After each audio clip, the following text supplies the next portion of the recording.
Hello friends, Urdu कहानी collection में आपको खुश आमदीद कहते हैं। आपसे गुजारिश है कि उर्दू कहानी कलेक्शन को सब्सक्राइब और बेल आइकन को क्लिक कर दें ताकि नई आने वाली वीडियो का नोटिफिकेशन आपको बआसानी मिलता रहे।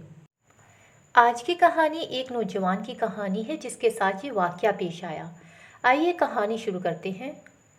एक रात की बात है, मैं ऑफिस से थोड़ा लेट हो गया था। लॉकडाउन की वजह से ट्रांसपोर्ट सब बंद हो गया था, सिर्फ लोकल ट्रेन चल रही थी। तो तकरीबन रात 11 बजे का टाइम हो गया। मैं स्टेशन की तरफ गया तो वहाँ कोई नहीं था। मैं मोबाइल हाथ में लेकर चेक करने लगा तो मुझे ऐसा महसूस हुआ जैसे कोई मुझे देख रहा हो। मैंने आगे पीछे देखा तो कोई ना था वहाँ। फिर मुझे एक मैसेज आया, हेलो। मैंने देखा तो वो रॉन्ग नंबर था। तो मैंने जवाब दिया कि आप कौन। तो वहाँ से जवाब आया, आप खुद देख सकते हो मुझे। फिर मैंने नज़रें घुमाई तो सामने ट्रैक के उस पार एक लड़की खड़ी थी जिसने सफ़ेद रंग के कपड़े पहने थे। थोड़ा फासले पे थी तो मुझे उसकी शक्ल ठीक से नज़र नहीं आ रही थी। मैंने ज़ोर से पूछा कि क्या मैं आपकी कोई मदद कर सकता हूँ। तो वो वहीं खड़ी मुझे देख रही थी। इसके बाद मुझे एक और मैसेज आया, क्या आपने मुझे देखा। मैंने फ़ौरन इसकी तरफ देखा तो वो वहाँ नहीं थी। तो मुझे थोड़ा डर लगा, पर एक चीज़ मेरे दिमाग में ये भी आई कि हो सकता है कि कोई मजाक कर रहा हो। तो एकदम से ट्रैक के दूसरी साइड से कुछ कुत्ते मेरी तरफ भागते हुए आए। एक पल तो मुझे लगा कि मेरा काम हो गया, अब ये मुझे चीर फाड़ देंगे। अब तो मैं सीट पर खड़ा हो गया। काफ़ी डरा हुआ था मैं। फिर वो मेरे पीछे किसी को देखकर भौंक रहे थे। मैंने जैसे पीछे देखा तो वो लड़की मेरे पीछे खड़ी थी।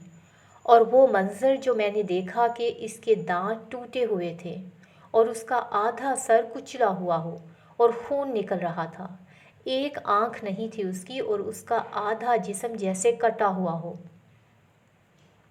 मैंने जब ये मंज़र देखा तो बहुत तेज़ी से भागा और भागते हुए एक पार्किंग लॉट में पहुंचा। वहां से मैंने घर पे कॉल करने की कोशिश की तो मेरे फ़ोन में सिग्नल नहीं थे। फिर मुझे पीछे से किसी की आहट की आवाज़ सुनाई दी। मैं पसीने में शराबोर डरता हुआ पीछे मुड़कर देखना चाहा तो कोई नहीं था। फिर मुझे एक मैसेज आया। मैं काफ़ी खौफज़दा था। मोबाइल मेरे हाथ से गिरा।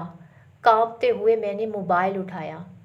जैसे ही सामने देखा तो वो लड़की खड़ी हंस रही थी और ऐसे लग रहा था जैसे वहाँ किसी ने मुझे जकड़ लिया हो। ना हिल पा रहा था और ना ही मेरे मुंह से आवाज़ निकल रही थी। इतने में उसने अजीब सी आवाज़ निकालते हुए मेरी दोनों आंखें खींच कर निकाल लीं। मैं दर्द से तड़पते तड़पते वहीं बेहोश हो गया। कुछ दिनों बाद ये वाक़या जब और लोगों को पता चला तो एक बाबा ने बताया कि वहाँ किसी ने उस लड़की को ज़िंदा ट्रेन के आगे फेंक दिया था। तो अब जो भी इसको देखता है या रात के वक्त वो किसी को अकेले देख ले तो वो उन सब से बदला लेती है। कहानी का इख्तिताम होता है। अगर आपको कहानी पसंद आई है तो कमेंट सेक्शन में अपनी राय का इजहार ज़रूर करें।